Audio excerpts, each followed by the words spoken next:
Welcome back to the Homes on Homes podcast. I'm Mike Holmes. I started this podcast to keep educating people on how to make it right, just like I've been doing for over 20 years on television. Here, you'll find raw, unscripted conversations with experts on building healthy homes, choosing quality products, safety at home, and more. Let's get started.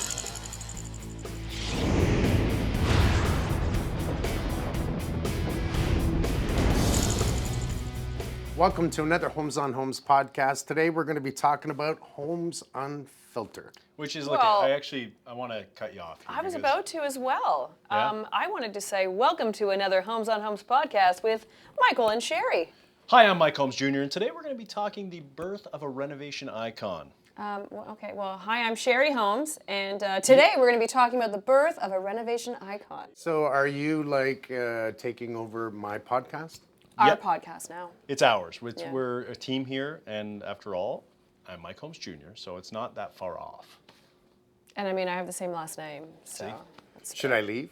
No, you stay. No, you can be Did here. you need me? I think today Yeah. we're going to interview you. You're going to interview me. I feel like, well, we've talked about this. We feel like there's a lot of information about you, how you got started, and the behind the scenes that not a lot of people know about, so we kind of want to get into that a bit. So we're going to go back to day one. We're going way Back to day one. Do you know that I still have a VHS tape of your very first sizzle for Homes on Homes, your very first show? I believe I made you one. I believe I made everyone one. I have one at home in an envelope. It's still sealed in my have the bookshelf. VHS? Yeah. I don't think I ever Did you got know one. the I never day? opened it. Did you know the day when I handed that in? No. It was September 11th. 2001. It was? How do you know that? Because I listened, Sherry. Oh, I don't. Sorry.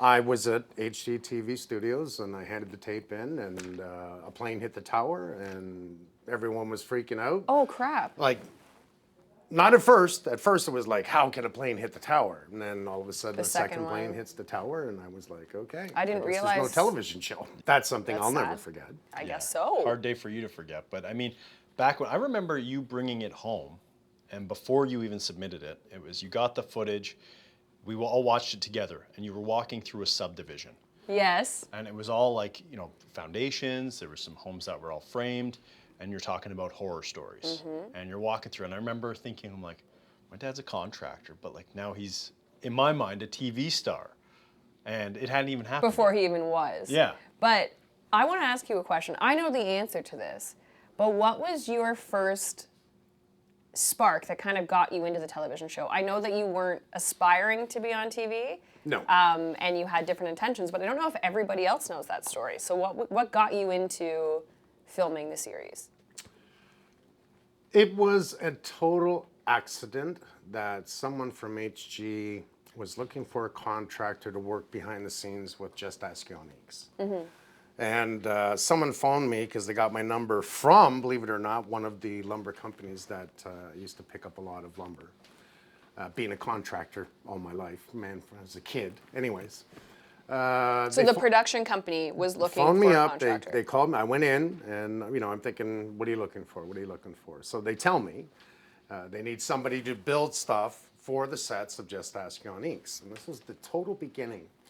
And I finally, I'm laughing and I'm looking at this and thinking, I don't know, sounds kind of crazy. I asked, how much do I get paid? And they told me, and I really laughed. I laughed really hard. And I walked around the building and I said, you know what? I said, as long as you let me run my company, they only needed me for a month. I'm like, okay, I'll do this, providing I can run my company from here and you don't question what I do, how I do it. They said, okay, they were all happy. Next thing you know, there's executive TV guys coming down because they're seeing things behind the scenes. And I'm telling Jan, no, you can't say that. No, don't do that, do this. And I'm telling him what he needs to be saying because what he was truly saying was incorrect. So that was the beginning of it. And all of a sudden I've got this meeting with an executive producer there because he wants me to build him a custom home.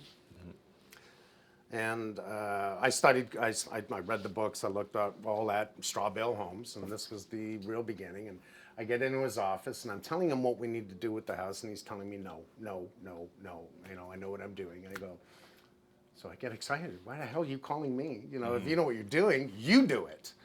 And next thing you know, he's, because I got diarrhea in the mouth for 30 minutes straight, I'm telling him, you know, I don't like the shows in your channel. I can tell there's no permits, blah, blah. And I went off. So you're saying you had too much to say. I really did, yeah. And then I realized I was saying too much, and I said, I'm really sorry, Mike. His name was Mike, and I said, I'm really sorry, but I gotta go. And he jumps up and he says, I want a pilot right away. I kind of laughed. I said, I'm not a TV guy, I'm a contractor, and that's, then he bugged me for months because I was not interested. I'm not a TV guy.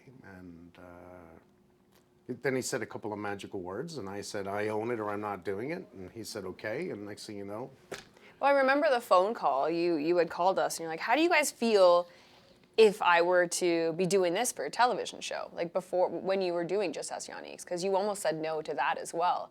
And you brought Michael and I out to set one day, and that was really fun. We got in that miniature house, I think. that I built. Yeah. I built a tiny house to scale, and he brought you, he wanted you on the show, so he brought you out. You remember, you were on the show. Well, he Oh, I actually didn't know we were tried. actually on the show. He tried to get me to surprise you, or he tried to get me to walk out and pretend I was you, but I was so shy at the time. Like I walked out and I just froze up on camera because I'm like, What were you, 12? I was in grade No. 9. I was in grade 9. So it would have been. well, yes, I was 12. Something Yeah. like that. So I'm going to say Yeah, 12, yeah, because your probably first day around on there. television was 14, 15. 14. That's how old you were when you started filming? Yep.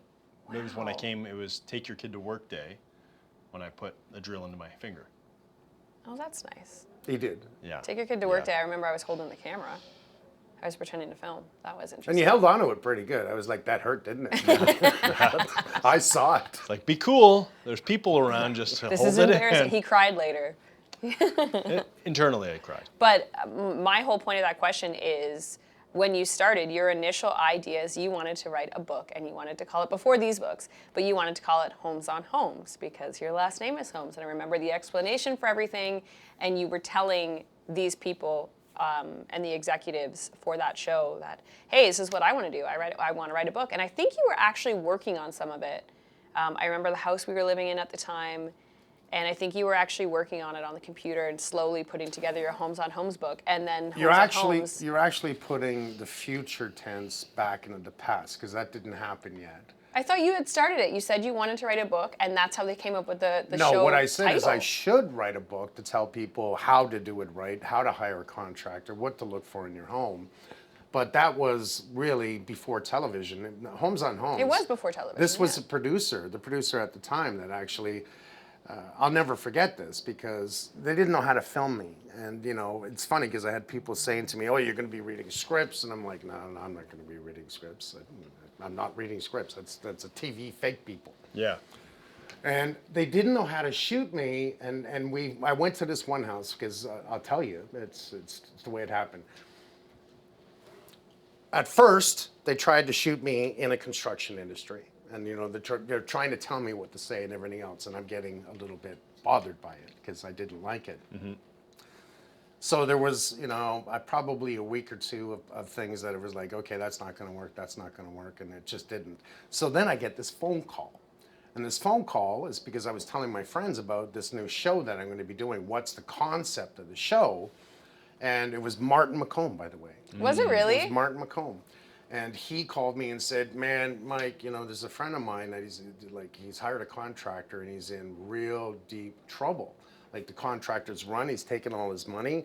The house is, you know, left. They're going to lose it. And it was passed down through generations. Was that Dave and Anna there? That was Dave and Anna. Yeah. So I didn't know Dave and Anna came through Martin. So I go see it, and I take a look at it, and I talk to them, and I'm like, oh man, you guys are in trouble. So I pick up the phone, and I call the producer, and I said, hey, I went and saw this house yesterday and this family, and I said, they're in deep trouble. And he goes, Mike, we don't do, you know, whole houses. We do bathrooms and kitchens. That's, you know, we can't afford this. And I said, well, film it or not, I'm going to help this family. He goes, okay. So then, this is the truth. He comes in with a camera, and he just decides to be quiet while I'm standing there, and he's filming. And so I walked through the house with him, and I said, this is wrong, this is wrong. I asked the questions. How much did you give the guy?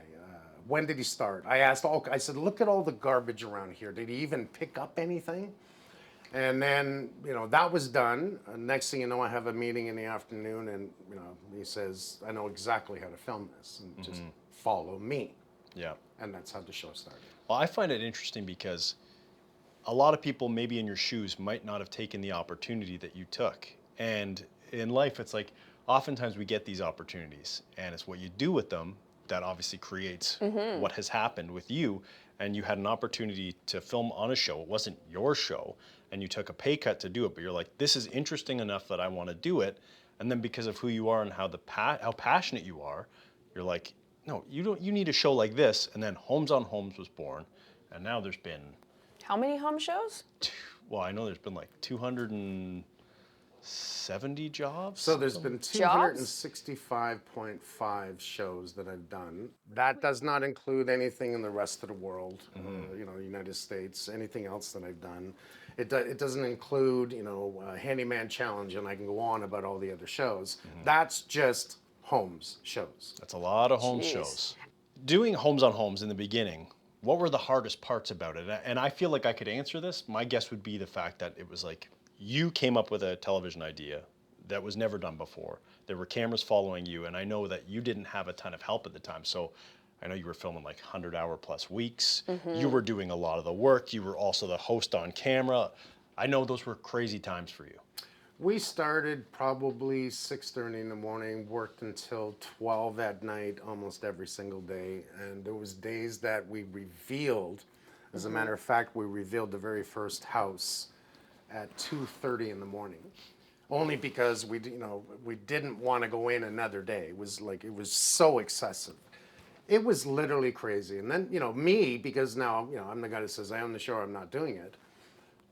That means I own the production company. I own the show, and I had to learn quickly on how to save money, even though we're doing a ginormous, if I may use that word, Why not? production, because that show started off as a half hour. Oh, right. I kind of forgot about that. But the very first show was so big that I convinced the network it has to be an hour, and they let me do it. And then it blew up. After the first season, it was funny because these are little things that no one knows. We had trouble, I think in the first season, we had trouble finding more shows. We were around 10 in and we needed 3 more. It was 13 episodes. And so we were trying to do advertisements, and I convinced Frank, the electrician, our wonderful Frank, to pretend he was a plumber bending over That was in the Frank? bathroom. Yeah, I forgot about that. And the whole it was hilarious doing this film this photo shoot to use Frank, because did you get a bum deal? Then that was the whole Yeah. point. He was Yeah. bent over as is hanging out. The stereotype of a plumber. Right, Yeah. right, a butt crack. I didn't know that was Frank. We went across Queen Street, every street, put them in the stores. Next thing you know, the phone rang. Well, I remember seeing those like going with my friends or where we lived, because we only saw you every second weekend at the time. But we'd go into stores and we'd see those flyers. I was so embarrassed. Yeah. I did not handle the television thing very well with you. No one at knew all. anything, and then we had finished the season, and the network was very nervous because it's Mike picking up blocks, throwing them through windows, saying this is wrong, this is wrong. So they had to put on at the beginning, as every commercial when it comes back to the show, this warning. The network doesn't agree with it. But it was a warning because they didn't want to be responsible. They thought all hell was going to break loose. Because you were being explicit, essentially. Well, yeah, I didn't swear. It was just I was very strong on my beliefs.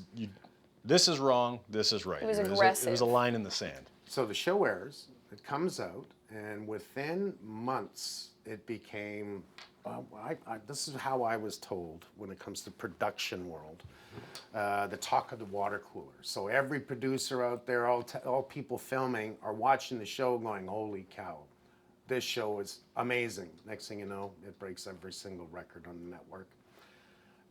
We could do it again. It just gets bigger, and it explodes, and then goes worldwide 3 years later. Yeah. But it took us a year and a half to get to there in filming. Because don't forget, the whole house disaster, the first house was a big that was a job. huge Yeah. job. Watch your favorite Homes Classics, Homes on Homes, Homes Inspection, Homes Makes It Right, and more on the free streaming channel Homeful TV. To find the full list of home shows and how to watch them in your country, visit makeitright.ca.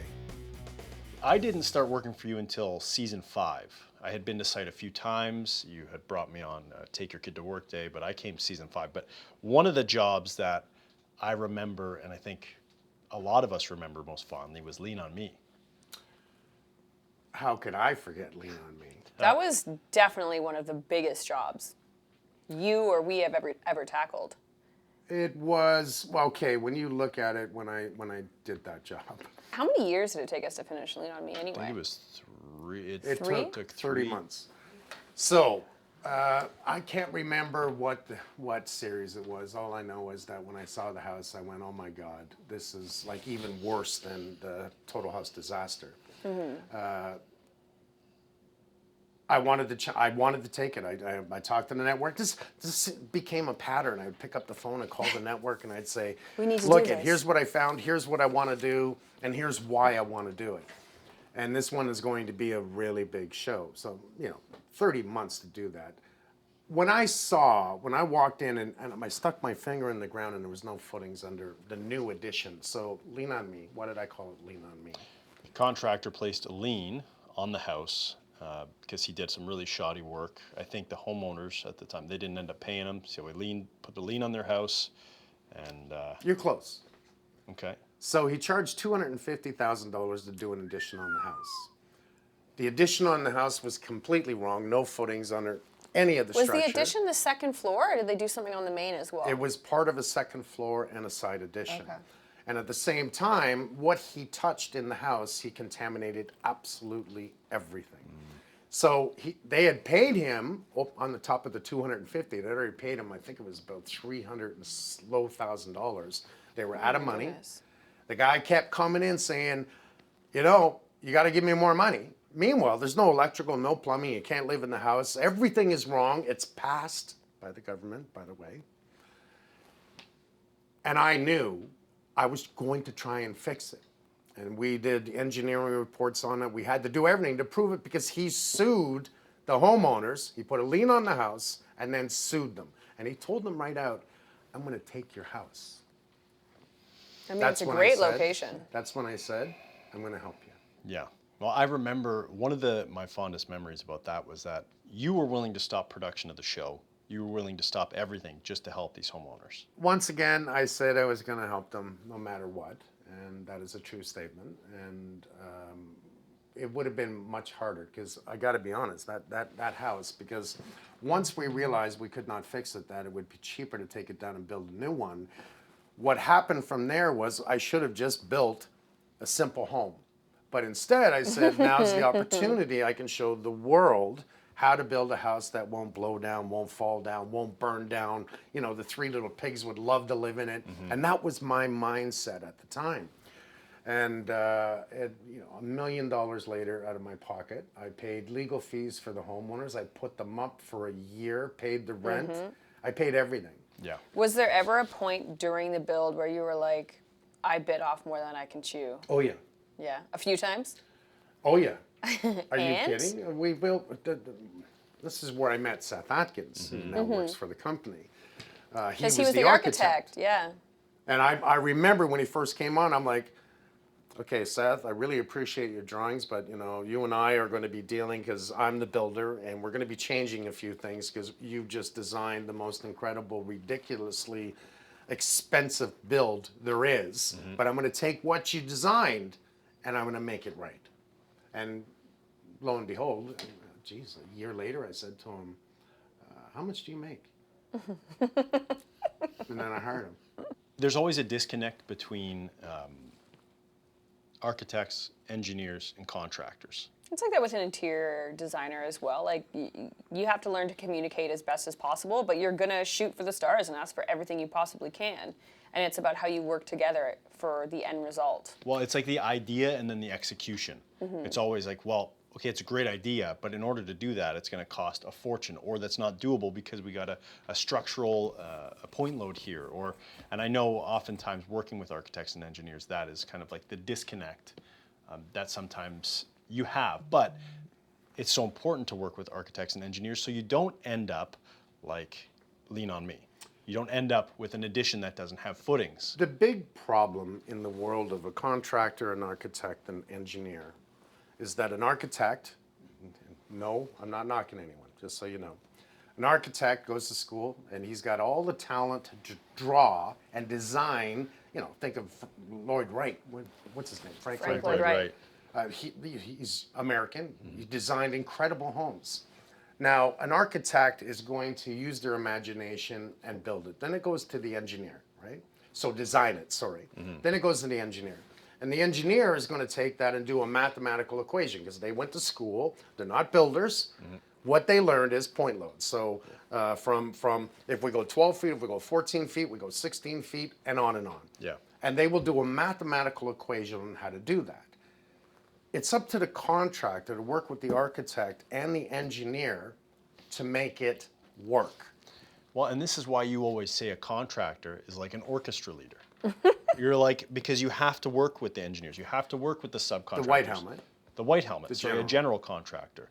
You have to work with everyone. It's not as easy as it looks, and when someone tries and they say, I'm gonna be the general contractor for my own build, good luck. Which leads me to my next question. What are your top 3 tips for someone who's looking on getting a renovation done? You want to hire a construction crew. What should they be looking for? Who should they be looking for? How many, I can't think of the right word, references should they be asking for? When this first started, it didn't take long. I said there's 3 rules.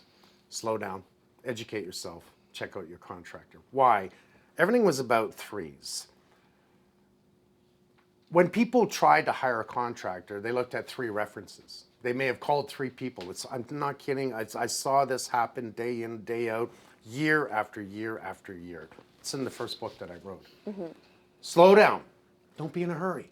What happens is husband and wife, I know your brother and sister, husband and wife say, oh, we're going to do a new kitchen. And they get all excited. And next thing you know, they jump. And I just want, in defense of any homeowner, it is easy to fall into that excitement and fall in love with an exterior or an idea instead of actually going through the process of it. So it is a difficult scenario to kind of wade your way through.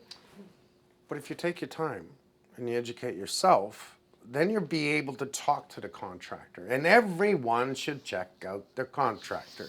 I say it for new home builders because for whatever reason, nobody checks a new home builder. They just don't. Well, they think because it's new, it's done properly. It has to It's be done perfect. properly. Yeah. But if it's minimum code, well, you've seen the show, right? If it's minimum code, is it good enough?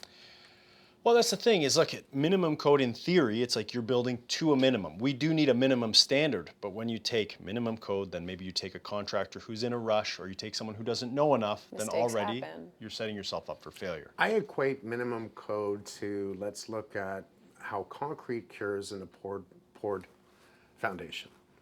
It's supposed to be 15 MPa, right? So, and that was the rule for years, 15 MPa.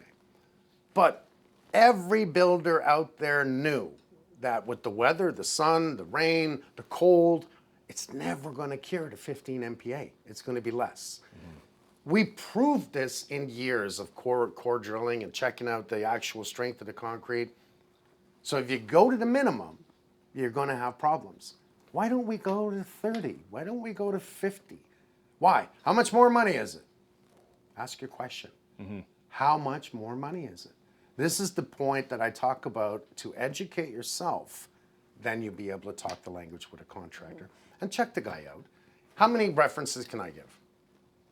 Can 200, you give? well, a probably lot, 500, a lot. I would say. More than that.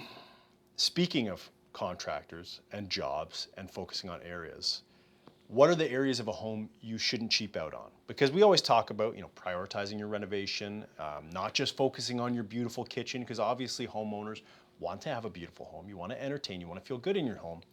But what are the areas you should be spending money on, and where should you be saving? You know what I'd love? I would love if we were on a live telephone call right now.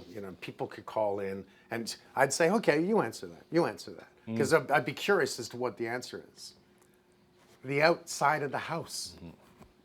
Absolutely. As long as the outside is fine, You can cheap out on the inside, but you cheap out on the outside, everything on the inside gets destroyed. Well, if you think about it, you're going to spend all your hard-earned cash or the money you've saved for, or maybe the debt you've accumulated in order to have this renovation that you're looking forward to, but you didn't address the exterior.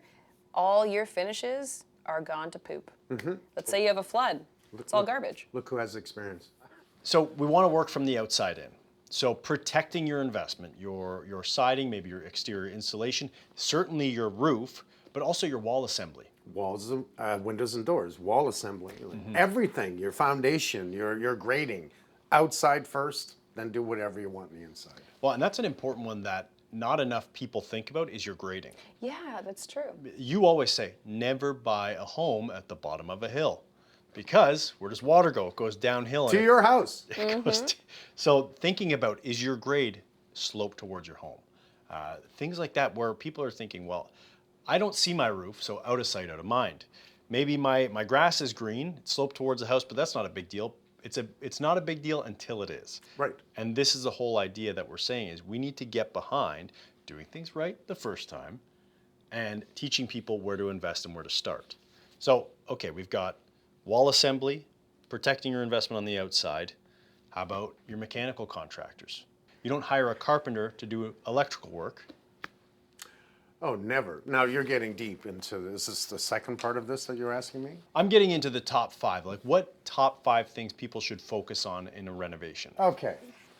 So, like you said, never hire a roofer to do your plumbing. It just doesn't make sense, or vice versa. It just doesn't. And again, everything that people do, they need to slow down, educate themselves, check out the contractor. Unless you find the general that can take on the whole thing, most people don't do that. They'll try to be the general contractor themselves. I need a new roof. They'll call a roofer. I need new windows and doors. And they usually cheap out on the windows and doors, and please don't ever do that. It's just, you're wasting your own money. They never will last. You're going to be replacing them in 10 to 15 years. It doesn't work. And for resale value, it doesn't work. So, if you don't have the general, you got to make sure you hire licensed, qualified people. And they're really easy to check. Hey, are you licensed? Are you insured? Can I see it? Nobody asks. I'm telling you right now, nobody asks. Yeah. Make sure you get permits. Document it. This is very important on anything you do.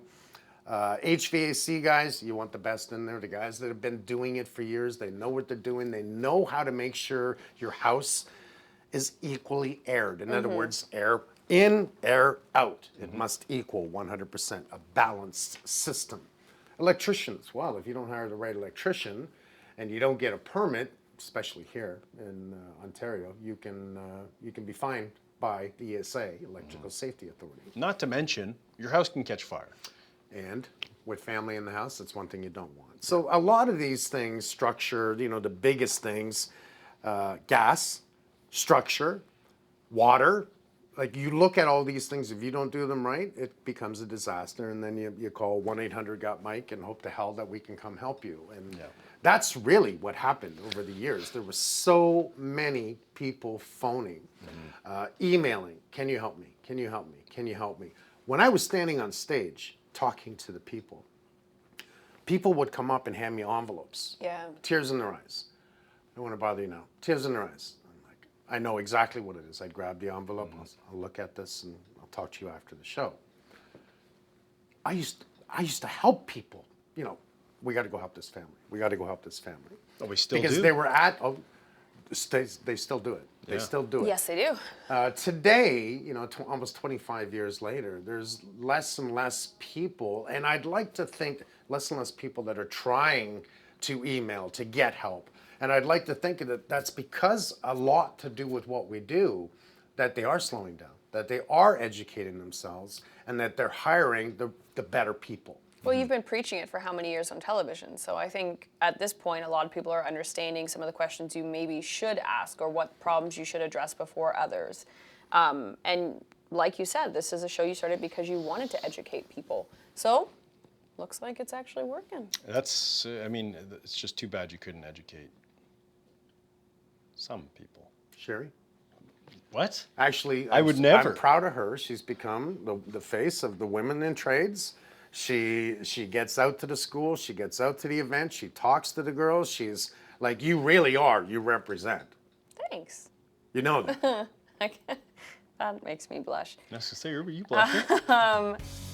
Watch your favorite Homes classics, Homes on Homes, Homes Inspection, Homes Makes It Right, and more on the free streaming channel Homeful TV. To find the full list of home shows and how to watch them in your country, visit makeitright.ca.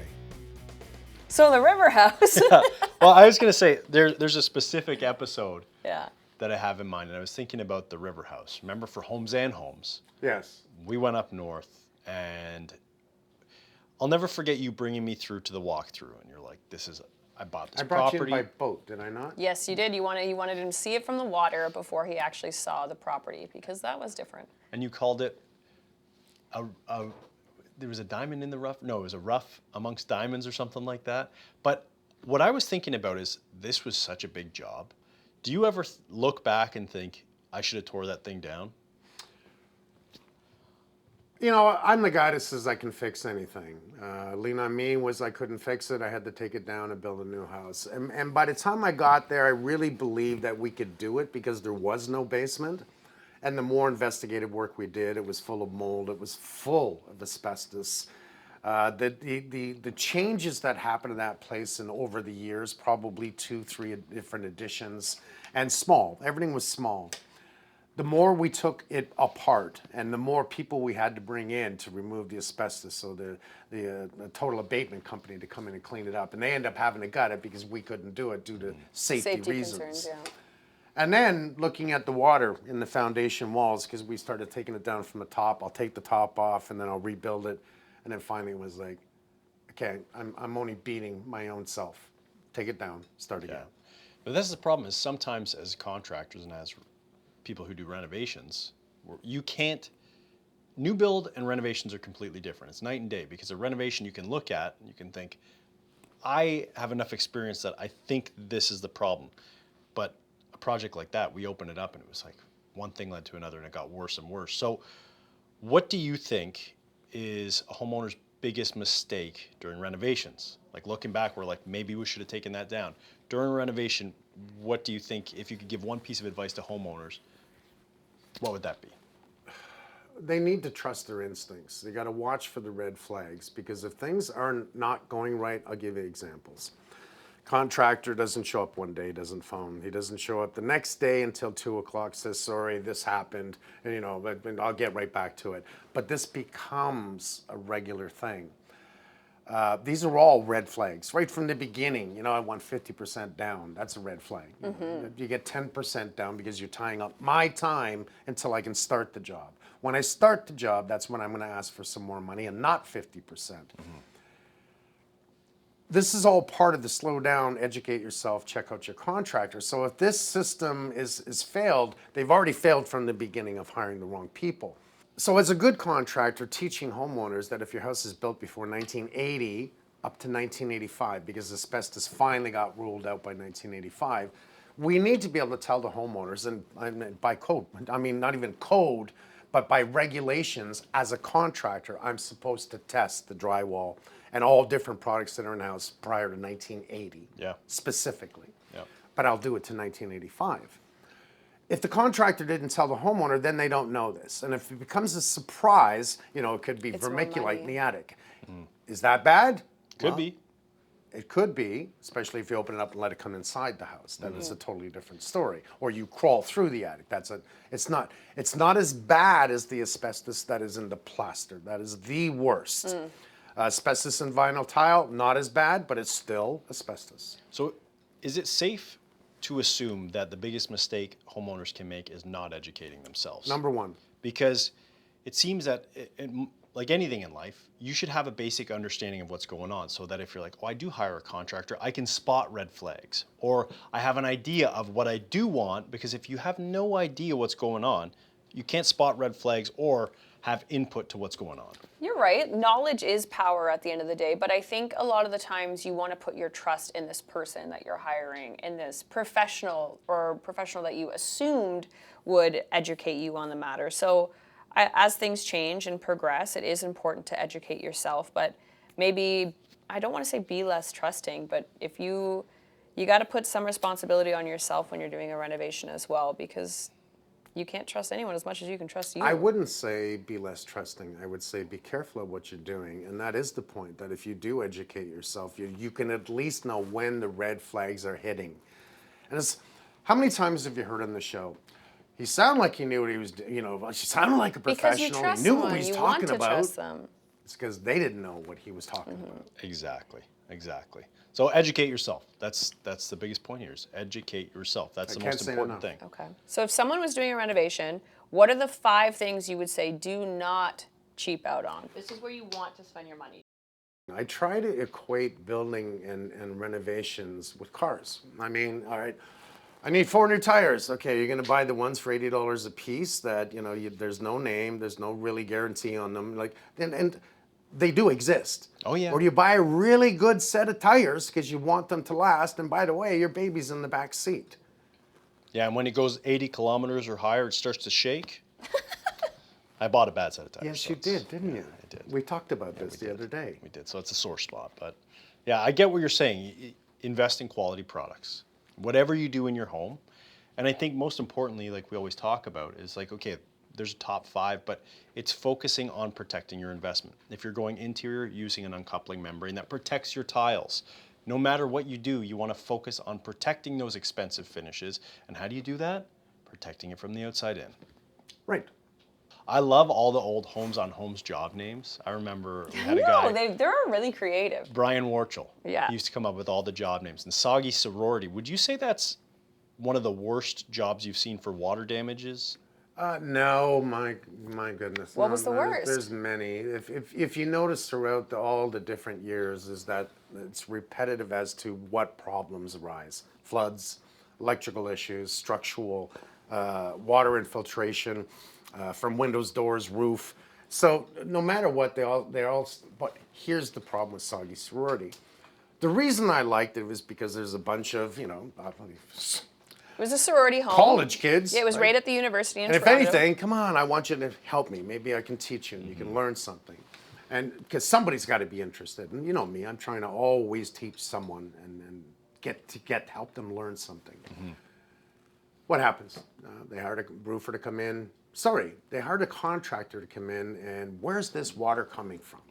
Where is it coming from? No one could figure out where the water was coming from, but every time it rained, it leaked. Every time it rained, I wonder where it could be coming from. Where could it come from? The roof. Challenges of that job was because we'd get there at 7 in the morning, and they're still in bed. Yeah, so I feel like that was a pretty iconic job of ours, just because, well, I wasn't on that one, so I shouldn't say ours, yours. Because first of all, it's a really cool idea. That's the only sorority house that's ever been done on the show. But yeah, they have different schedules. They're young, they're out having fun. They're not paying attention if you want to start your job at 7, 8 in the morning. They're sleeping and thinking about homework, or you're working and they're trying to do their schoolwork. There was a lot of challenges on that one because we had to be careful. We're going to check, and we start opening things up. If there's mold, we got to know when to say everyone's got to get out of the Yeah, house. you have Yeah. several girls living there. Or And what tent about, in, but they had to stay there, so we And- had to work around them. What about being in the heart of downtown Toronto? You had parking issues. You're going to have issues with bins and everything else on site. Municipalities are going to be a problem. Like, what was the biggest issue for you doing that job? Everything you just said. There were so many issues on that job site. It was a very old home in the old part of Toronto. There was no parking. Everything about that. Even when we got there, using a washroom. This is where you learn to bring a Johnny on the spot, to the site. Well, that is an important thing that has to be, considered on a job site. You got to use the washroom. Where's it going to go? Especially if you don't have any water in the house. Well, there was water in the house. There's a little Oh, too much I water. That was the mean, problem. That was the problem. There's a little too much Yeah, water. there's So a lot of water in that house. speaking of water in the house, Soggy Sorority, obviously there was water issues, there were mold issues. What's the best way to prevent mold disasters from happening in people's homes? Well, water's the enemy, just like structure can be an enemy. Water is your number one enemy when it comes to a house. What did we do? Instead of guessing, we did a water test.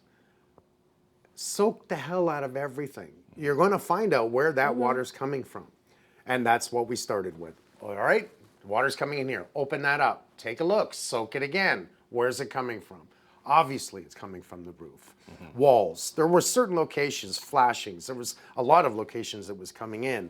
And it wasn't just about repairing it. It's about looking at it going, we're going to have to redo this in a way that it's not going to happen again. Because if I remember, that roof was sloping into the house and not away from the home.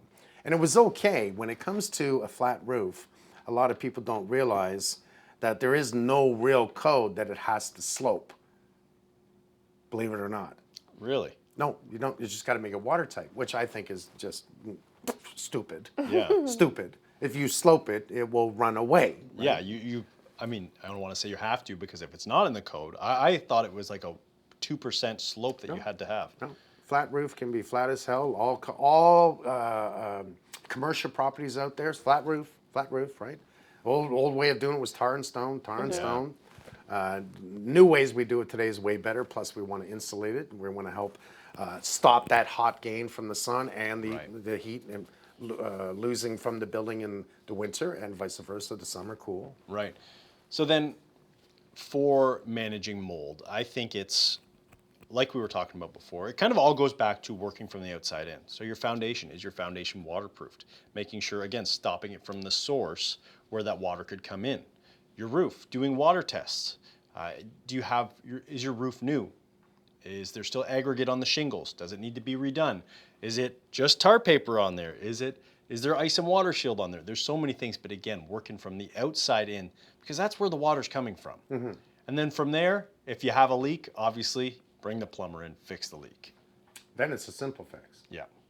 Okay, let's move on to mystery staircase, which is pretty cool because it's like I feel like you're kind of a pirate. You're looking for buried treasure. I wasn't on the crew again for this one. Were you on the crew for Mystery Which one Staircase? was Mystery Staircase? Let's see. I popped in for that one. I'm going to tell you. It was an old home that once we opened up the ceiling to it, we found a staircase up into the attic. So But you couldn't get there. This was really unique because it was like, It sounds like a horror movie, which is really fun. Right. Now, the rails were 24 inches tall. I've never seen rails so short. But I knew what the house was and what happened. But it was a great, holy cow, somebody used to live up there, but they closed it in. Are we going to find a body? Are we going to find bones? Are we going to find anything old? Could money? you imagine? Yeah, Oh my goodness. No. What's the coolest thing you found on a job site? This has nothing to do with what, Oh, you're totally jumping off. Yeah, I have to. I have to ask that. What's like the most unique, interesting thing you've ever uncovered other than a staircase? Benji, on one of his job sites, he found an old Smith & Wesson Rifle? rifle, and it was very old and worth a fortune. That's really cool. He tried to find out the owners that lived there and give it back to him. He's a good guy. He couldn't do it. Years later, he ended up keeping it, and it's worth a fortune. Wow, lever action. Someone else I know found a lot of money, thousands of dollars hidden in the wall. That's always scary. Tried to find the homeowner and couldn't find the homeowner.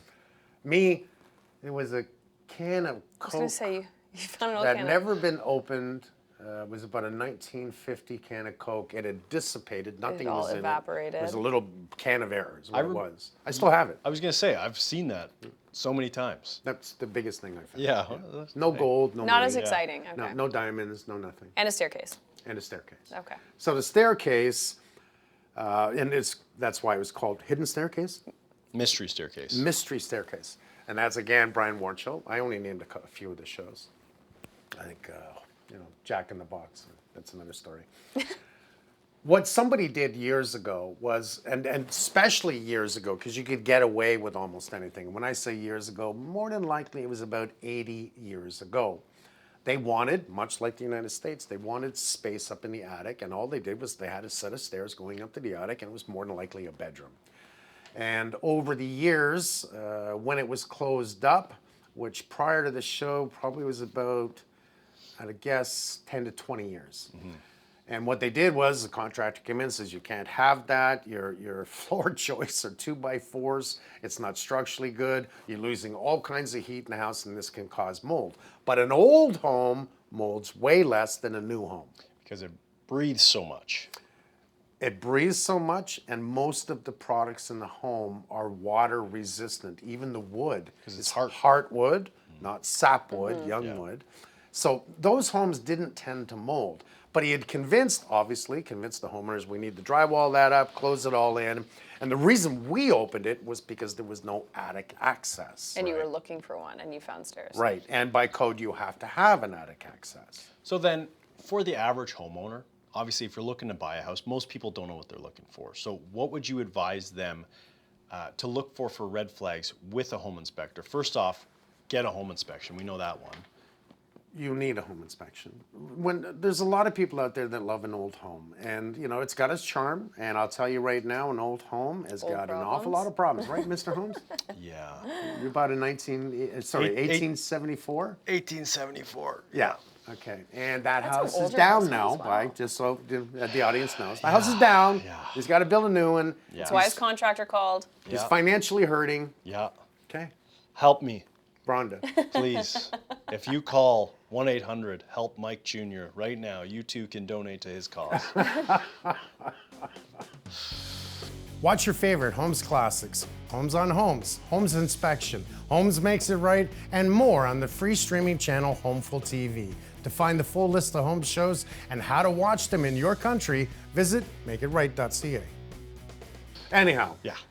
Okay, so you just gave one of the 3 points is you want to have attic access. What are the other two of the 3 you'd say? well, one, you need a home inspector buying any house. I don't care what anyone says. I don't care if it's new. I really don't, because if it's a crappily built home, like minimum code, how many new homes have I worked on over the years? How many? So many I don't want to do them anymore. Yeah. I just don't want to do them. If it's really old, it's going to have its own problems. It's going to have the old galvanized piping, lead piping right from the toilet, normally lead. And they don't mix with any, pressure water you drink. Lead is no good in your home. Lead paint, which people don't think about. Oh, I'm going to break that wall down, honey. We're going to, let's chip it and clean it. We'll paint it. Asbestos. Asbestos, lead paint. So again, it leads back to number one of the questions before is slow down, educate yourself, and know what the hell you're doing. Just because, and people do this, moms and dads, they do this, and young couples. I want to live in this area. And they see that house and they go, oh, I love this house, I love this house. So we're buying by emotion and not by education or intelligence. Yep. You can't buy by emotion. Sorry. Unfortunately, yeah. All right, so let's do some homes trivia. We're going to ask you some questions. You got to answer quick. How many homes have you fixed over the years? On the show. Yeah, just the television series. How many shows? just over 200 houses we've done on the show. Again, that doesn't include, all the Home Free, all the other shows that I did. We built 22 houses and gave them away. When you think of just over 200 houses, you got to do the math on the construction, because nobody ever had the money. And hopefully they had something. Lean on me, damn near bankrupt me. But hopefully they had something.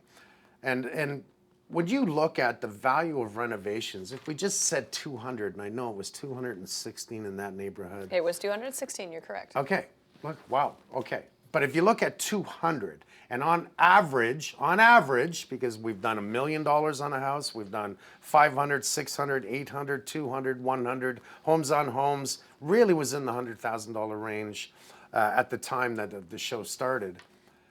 You can go 200,000, 2 times 2 is 4, right? So 200,000 times 200 homes equals? Nope. A lot. 200,000 times 200 homes, 20 mil? No. 40? Listen, I failed I got math. two. Let's I got a not do newborn at this. home. Okay. That amount of houses is... It's a lot. It's 40 million. I said 40, and you guys gave me a funny look, so I thought I was wrong. But I did the math first. That's like I never get I math forgot right. to carry the Now, two. Look at it though. Look at it. That's $40 million. Yeah. And if it actually was over that, which I think it was, I really do, that's an awful lot of money. It's a lot of money. On really based on the majority of being done wrong in the first place, or bought wrong, purchased wrong. It doesn't matter. That is a crap load of money that is, to me, a waste. Yeah. But we did help people. What's the first thing you ever built? And part B to that question, do you think I it's know still what he's gonna standing say. today? I know what he's going to say. Yeah. Do you? Yeah, it's a tree. Oh man, look, when I was a kid, I was probably 4, and I took apart every toy, radio. My dad got mad at me all the time because I was a freak. I wanted to know how things worked. What was the first thing I built? I don't know if it was the bed in the closet because I was tired of sleeping in the same room with my brother, or it was the trailer that I built that could be hauled by my bike. It was a trailer. It was like a mini trailer is what it was. My dad said, first of all, where'd you get the wood and all the nails? And then you got in trouble because it's his. But I learned as a young boy. I'd be walking around properties, and if there was wood out there, skids, I took it and I cut it up and I built things. You still do that. No, You're a collector of the things. maybe. All right. Well, speaking of quirky habits, I think what are each of our ours. quirky habits? Because yours, I would say, is you don't like to throw things out. So when we're on a job, you're like, we can reuse that. I can reuse that. I'll take that home and we can reuse it on another job, or I can reuse it on. When I was brought up, craft dinner and hot dogs was luxury. Yeah. So we were broke. And what you don't do is waste anything. Today's world is to throw it all out into the waste field that no one, they never really pay attention to where the hell that garbage goes. So maybe that has gotten into me that I didn't like. Maybe? Don't call me a hoarder because I'm not a hoarder, but I don't like to throw out things that I know one day I can use. And the funny thing about this is, I don't know if it was you guys that sent it to me. There was this thing on social media where the son said to the dad, if only we had a 2x4 that was about this big and just shaped like this. And he goes, Yeah. and he runs downstairs. He's had it for 40 years. He runs downstairs, goes through his stuff, and there's the piece of wood that he needed. Honestly, that's you in a nutshell. Sure, I won't say hoarder, but you're a collector.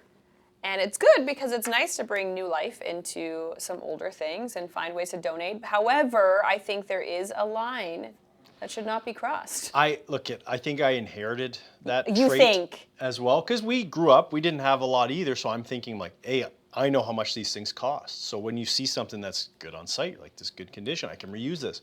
Now that I'm building my own house and now that I'm having to actually get rid of stuff or move stuff around, I'm like, I need to stop collecting stuff. Do you remember when we were doing the garage and you wanted me to give you all the bolts and stuff from the garage door? I still have those. I haven't used them yet, but Yeah. Oh, wow. You haven't used them. It's been over a year. Yeah, but Well- if you have the mindset of just throwing things out because you shouldn't collect it, Or donate. hold That's fine it too. and give it to someone. That's donating. I just don't need it. I don't need it in my house. I have too many of the things. well, I think Sherry's quirk is leaving things on the job site. She likes to donate to the job site. Or a coat. Tools. Yeah.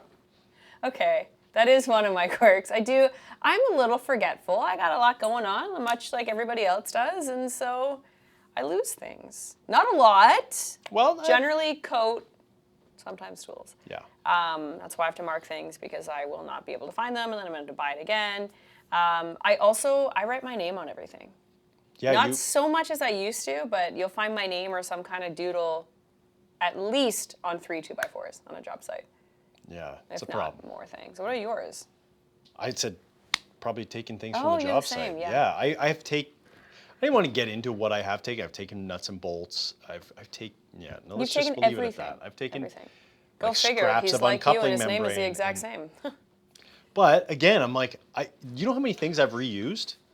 And I've had that aha moment where my wife's like, oh, do you have anything for this? I'm like, I do. I took this one thing home that we had 3 years ago, and I know exactly where it is. So it pays off. Like that thing on social media. Exactly. All right. So who is the biggest perfectionist of the Holmes trio? It ain't me. It's Dad, I think. Yeah, 100%. Yeah. Yeah. That's clear, isn't That's it? an easy one, yeah. Who keeps the cleanest job site? That's also not me. Dad. Dad keeps It's a rule, the perfectionist, cleanest Yeah. job site. Yeah. Okay. but it should be a rule. Yeah. Mine's pretty clean. Sherry's I'm not clean. scattered. I'm more of an organized mess. At least you're honest. Yeah. Everyone has faults, some more than others. I'm glad you brought that I up. mean, how far do we go? How far do we go in the history of the Holmes family? Well, I guess the year was 1988, and Mom and Dad were out on a date, and Ew. they said, you we gonna need do a that? son, and talking They history. had me. I had you. No, I said 1988, not 1972. God, he's Did he just offensive. age you? He's so offensive. Okay, what is the most surprising or unexpected skill that you've learned on a job site from Big Mike? Most surprising or unexpected skill? I'd say one that stuck with me the longest was probably How to sweep? Oh my goodness. that actually. That is a thing. How to sweep, that's a thing where Well, I did teach you that at You the very did. first day. I was going to say the difference between a thermal barrier and a thermal break, but how Nice. to sweep. Were you going to Nice. say that? I actually was. But I mean, how to sweep's a better story. Where I was sweeping the front porch when I was like 8 years old, and you're like, "That's not how you sweep, Mike. This is how you sweep." No, it." it was on the job site. You were sweeping the inside, which you didn't like doing because it was dusty. And, You were doing one of these. yeah. It's a and- broom. It was the Right. front porch. I was And 8 I'm years like, old. I no. remember. I went to a therapy for this. Okay, so it was the front porch. Yeah, no, that's a problem. Well, it's true. You did instill in us that a clean job site is a safe job site. And I might not have as clean of a job site as you two, but I make sure it's safe to walk around. You're not going to trip on anything in front of a miter saw and get hurt. Well, the more important, what he was instilling in me at that time was if you're going to do something, do it right the first time. Make it right. That's where that was born. I wanted to not say that so bad. Why? Because it's what we do. I don't say it. You say it. I mean, honestly, I think that's the biggest thing you've taught me. It's like you've taught me so many things over the years, and maybe I can speak for us both, maybe not. But it's the make it right philosophy. How you do one thing is how you do everything. So, And it stands for life. It's not just your house. well, that's the thing. And honestly, sometimes I get caught up and I'm like, I can't half-ass this. I have to do this right because that's how we were raised. And I would rather do it that way. I would rather take the harder route, take the longer route, and have peace of mind knowing that I've done it right. Then you'll sleep at night. That's it. How do you sleep, Cher? No, well, That's why I asked you. Sherry did not. I don't even know how many hours I had last night. Yeah. My One, two. fourth caffeine beverage over here. What's your biggest takeaway from the job site?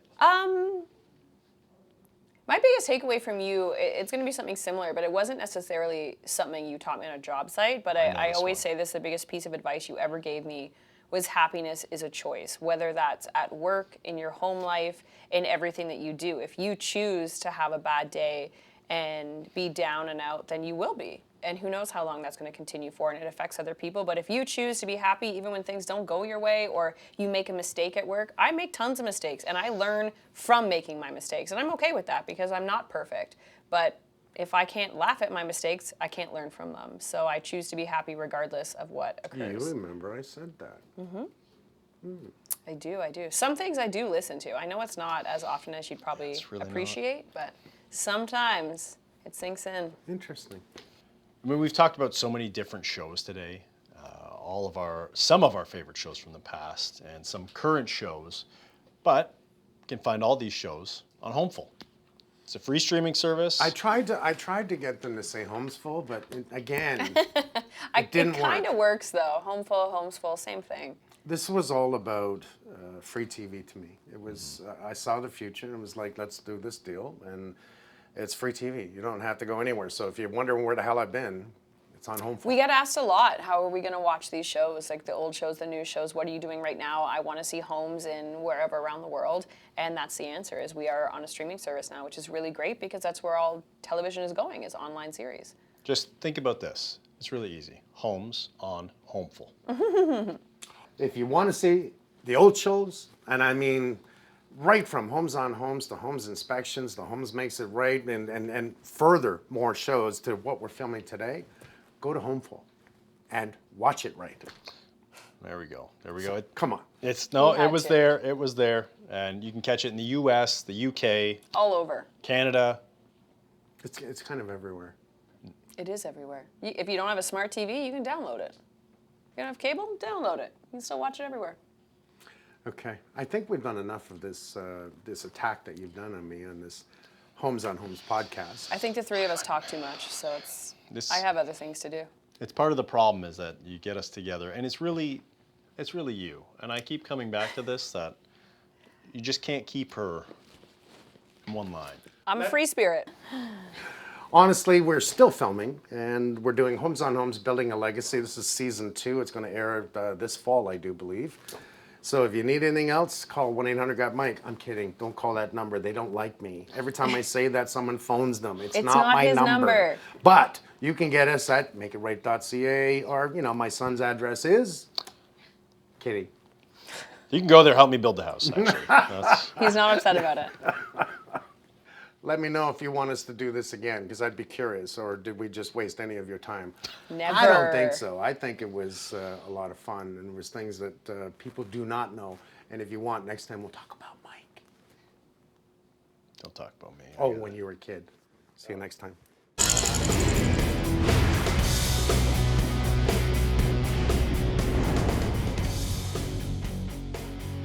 If you like the show, check out the episode page on makeitright.ca for more tips. Listen on Spotify, Apple Podcasts, YouTube, and Amazon Music. Subscribe so you don't miss an episode.